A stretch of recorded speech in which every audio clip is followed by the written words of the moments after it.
All right, let's get right into it. Welcome to today's Explainer. We are diving into something absolutely crucial for business leaders right now. Think of this as your ultimate executive playbook for choosing a cybersecurity consultant in 2026, built straight from the latest Atlant Security intelligence framework. If you're a founder, a VP, or any decision-maker looking to protect your business, boost your valuation, and seriously win those massive enterprise deals, well, you are in exactly the right place. Okay, let's dive into this. We've got a tightly structured agenda today. We're covering the IT versus cyber gap, finding your security baseline, breaking down partner maturity levels, laying out a solid evaluation framework, and wrapping up with the top firms of 2026. Let's kick things off with Section 1, the IT versus cyber gap. So we need to shatter a pretty dangerous misconception right out of the gate. Ask yourself, is your IT team actually protecting your company? I know, it's a provocative question, but so many executives just assume that because they have an IT department or, an outsourced vendor, their cybersecurity is totally handled. And honestly, that's a really risky assumption. Here's the reality. Standard IT is absolutely vital. They keep the lights on, they manage the infrastructure, the servers, your email, the whole shebang. But cybersecurity? That requires a completely different skill set. Today's hacking teams are using complex, multi-stage, highly evasive techniques. You literally cannot defeat them just by buying a bunch of off-the-shelf security products.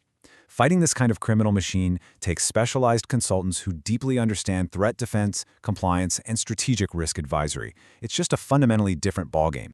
See, real security isn't just about blocking malware or throwing up a firewall. It's about building a structured, comprehensive defense program. And for you, as a business leader, this translates directly to revenue.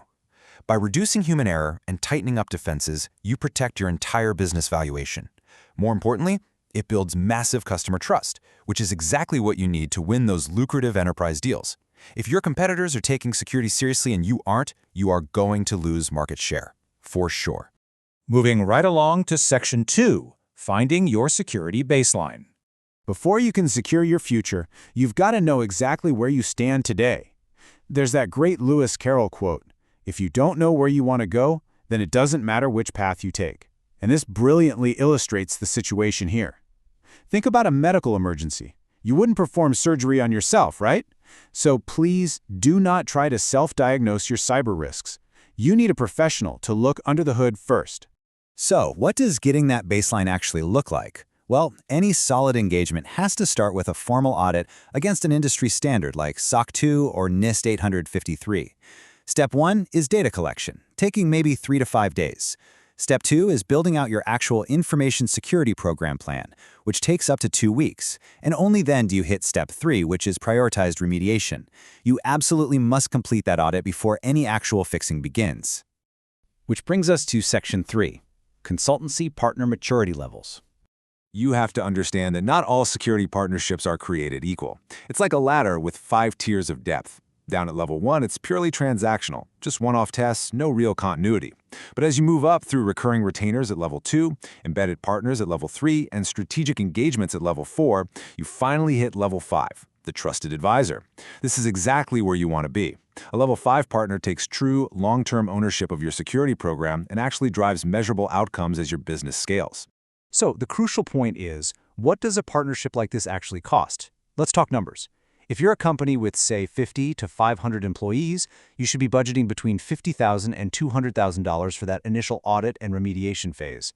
And on top of that, you'll want to budget roughly $5 to $15,000 a month for ongoing virtual CISO or vCISO services.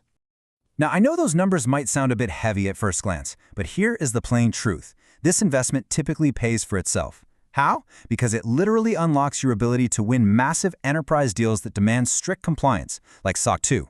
Plus, you're avoiding the absolutely catastrophic costs and reputational nightmare of a data breach. When viewed through a business development lens, this isn't just an IT expense. It is a strategic investment in capturing market share. All right, Section 4, the evaluation framework. So how do you actually vet these candidates and see past a slick sales pitch?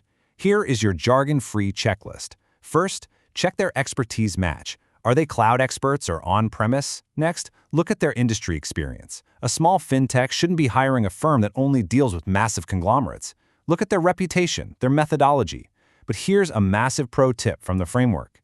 Check their certifications, sure, but look for an active GitHub repository. If a firm is actively sharing code and knowledge with the community, that is a huge green flag.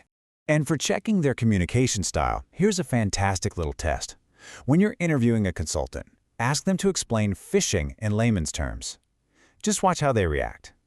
Can they explain a technical risk to you without using dense jargon and without causing unnecessary panic? They need to be a great cultural fit who can speak the language of business, not just the language of code. Finally, we've arrived at Section 5, the top cybersecurity firms of 2026. Now, what's really interesting about this slide is how we move from theory to a highly curated shortlist. It is all about matching your specific infrastructure to the right elite firm. If your company lives and breathes in the Microsoft universe, you want Microsoft Consulting. Google ecosystem, Mandiant is the highly recommended choice. If you're handling massive government projects with intense auditing, PwC is the go-to. And for large enterprises that just need a unified suite from a single vendor, IBM Security is your best play. Diving into some more specific needs, say you need pen testing or have a really complex program, Rapid7 is top tier. If your biggest headache is constant attacks on your email, Mimecast is simply unmatched. For managed detection and response, check out Binary Defense. And if you are a military contractor, BAE Systems is the recommendation. The big takeaway here, you have to be specific. Securing an Amazon AWS cloud environment has almost nothing to do with securing an on-premise data center. It's all about finding the exact right puzzle piece for your architecture.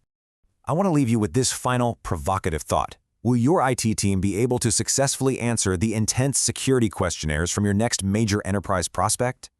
If your answer is no, or even just "I'm not sure," then the time to hire a specialized consultant is right now. You need them before that massive compliance audit, before your next funding round, and definitely before an actual breach happens. Take proactive ownership of your security today. Thanks so much for joining me for this explainer, and keep learning.